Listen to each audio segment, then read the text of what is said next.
Fox News alert now. House lawmakers arriving in Taiwan overnight, meeting with the nation's vice president in a defiant stand in the face of threats from China. All this as the CCP sends a fleet through the Taiwan Strait. But we're not going to let this intimidation, get to us. We all received sort of threatening texts. There was talk about a Chinese escorting in the air, but that's just really intimidation, saber rattling. I think the meetings we're going to have here are going to be very important in terms of, the next leadership.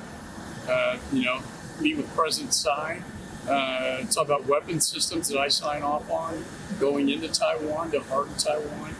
And are they prepared? Do we have enough deterrence to stop, aggression coming from Communist China?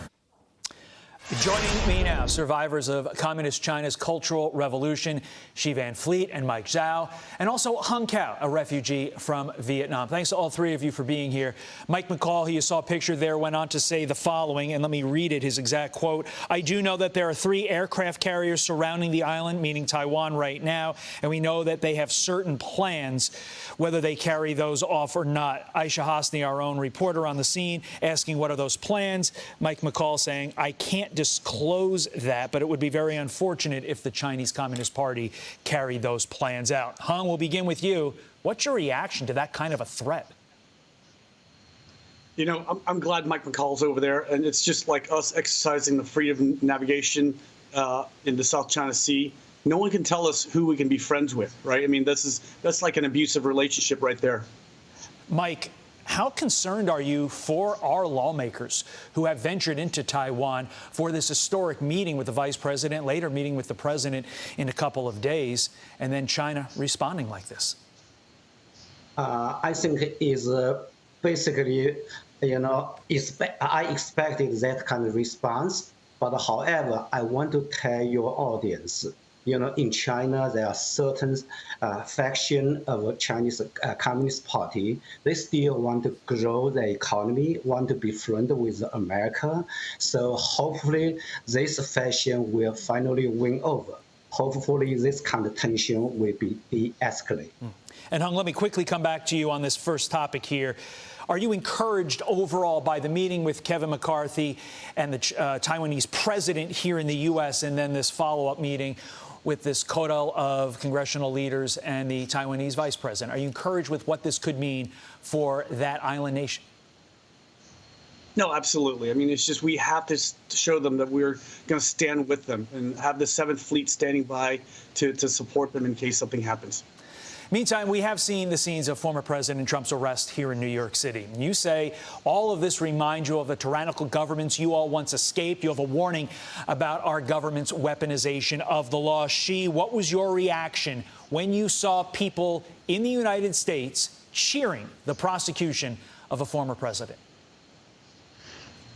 Yes, I would say to those people, you are cheering for your own demise, because yesterday, April 4th, 2023 will be remembered as one of the darkest days in America, when the Democrats made our country a republic, a banana republic of communism.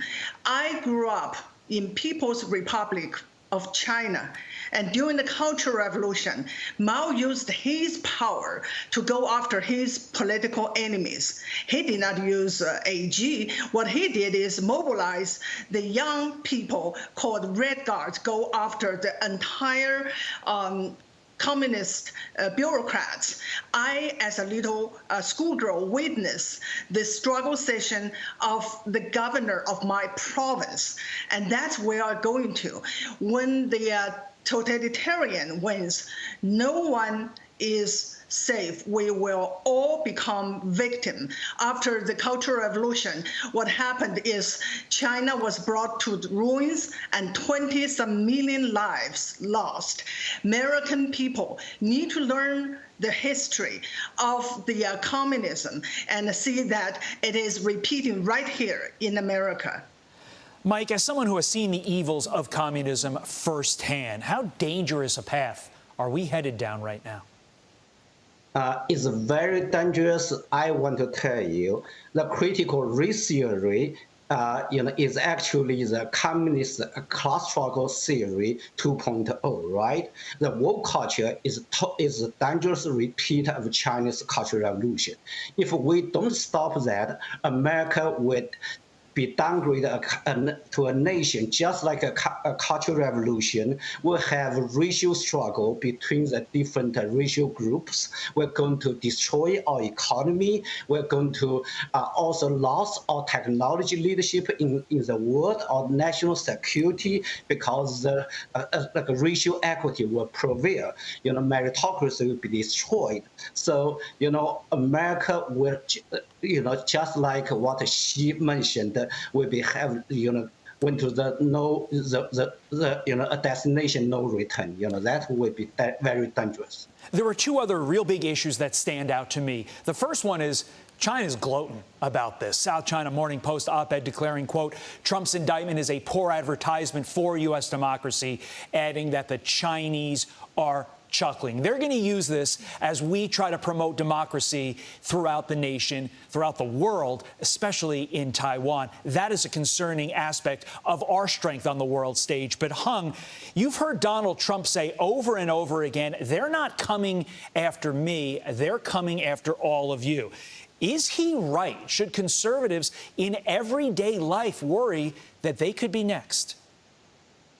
No, absolutely. My grandfather was hauled away in the middle of the night. He was a magistrate and murdered in front of my mom. And so it's just one of those things where if this can happen in the United States, then it can happen anywhere. And this is why I fought for this country for so many years.